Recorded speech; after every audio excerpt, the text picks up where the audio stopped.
बालाघाट के इतवारीगंज स्थित छत्रपति शिवाजी मंडी कॉम्प्लेक्स की दुकानों की नीलामी प्रक्रिया की तैयारी जिला प्रशासन द्वारा की जा रही है।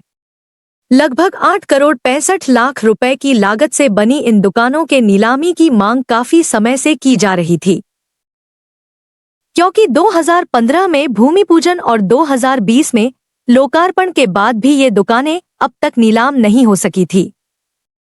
8 मई को अनुविभागीय अधिकारी गोपाल सोनी ने मंडी प्रांगण का निरीक्षण किया और नीलामी प्रक्रिया से संबंधित जरूरी दिशा निर्देश मंडी प्रबंधन को दिए हैं। इसके लिए मंडी प्रांगण में शुक्रवार को अस्थायी कार्यालय भी स्थापित किया। 8 करोड़ से अधिक की लागत से निर्मित यह मंडी परिसर अभी भी नीलामी के अभाव में बंद पड़ा है और कुछ दुकानों पर अवैध कब्जे की बात भी सामने आई है, जिसके बाद अब प्रशासन ने इन दुकानों को नीलाम कर कृषि कार्यों और व्यापारियों के लिए उपलब्ध कराने की दिशा में कार्रवाई प्रारंभ कर दी है। 8 मई को छत्रपति शिवाजी मंडी कॉम्प्लेक्स पहुंचे अनुविभागीय अधिकारी गोपाल सोनी ने बताया कि 8 करोड़ 65 लाख से निर्मित कृषि उपज मंडी में बनी 121 दुकानों की नीलामी की प्रक्रिया प्रारंभ कर दी गई है, जिसके लिए समाचार पत्रों के माध्यम से जानकारी प्रकाशित कराई गई है। वहीं मंडी प्रांगण में एक अस्थायी कार्यालय भी स्थापित किया है, जिसके तहत नीलामी प्रक्रिया में भाग लेने वाले लोग यहां आकर प्रक्रिया से संबंधित जानकारी ले सकते हैं। इतवारीगंज मंडी में जो ये 121 दुकानें मंडी निधि से बनाई गई थी, जो 2020 में 8 करोड़ 65 लाख की लागत से बनी थी, उसकी नीलामी की प्रक्रिया हम प्रारंभ कर रहे हैं। इस संबंध में समाचार पत्रों में भी हमने प्रकाशन कराया है, सभी कार्यालयों में प्रकाशन कराया है। इसके अलावा हम यहाँ पर इतवारीगंज मंडी में अस्थायी कार्यालय भी हमने स्थापित किया है, जिसमें जो भी नीलामी में भाग लेने वाले लोग हैं यहाँ आके अपनी पूरी तरह से क्वेरी कर सकते हैं, क्या शर्तें हैं, किस प्रकार से फॉर्म लेना है, बैंक ड्रॉप डीडी का क्या जमा करना है, कितनी राशि जमा करनी है, उसकी सबकी जानकारी यहाँ पर हमने जो रखा है। आपको बता दें कि वर्ष 2017 में मध्य प्रदेश के तत्कालीन कृषि मंत्री गौरीशंकर बिसेन द्वारा उक्त मंडी को जैविक मंडी के तौर पर प्रदर्शित करने का कार्य किया गया था, लेकिन नीलामी प्रक्रिया के दौरान यह जानकारी सामने आई कि जिले में जैविक उत्पाद से संबंधित व्यवसायियों की संख्या कम है, जिसके तहत मात्र जैविक उत्पाद वालों को ही दुकानें देना उचित नहीं होगा, जिसके बाद उक्त दुकानें सभी वर्गों के व्यापारियों के लिए खोल दी गई है।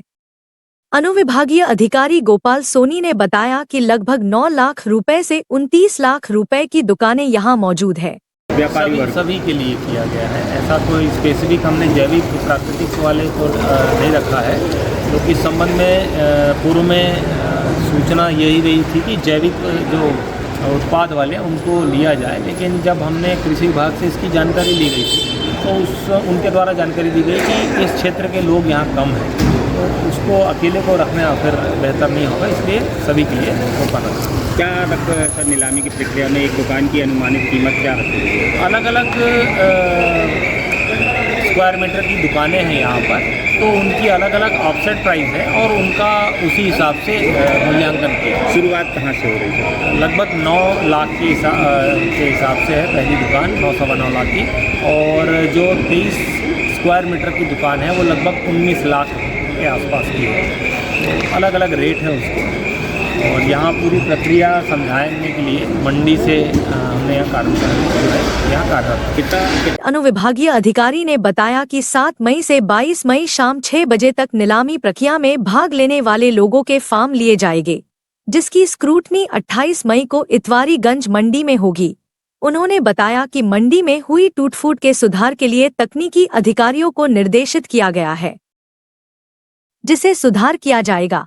इसके अलावा मंडी परिसर में जिन्होंने दुकानों पर सामान रखा है, उनके विरुद्ध मंडी अधिनियम के तहत कार्यवाही की जाएगी। मंडी परिसर की स्वच्छता के लिए नगरपालिका को निर्देशित किया गया है।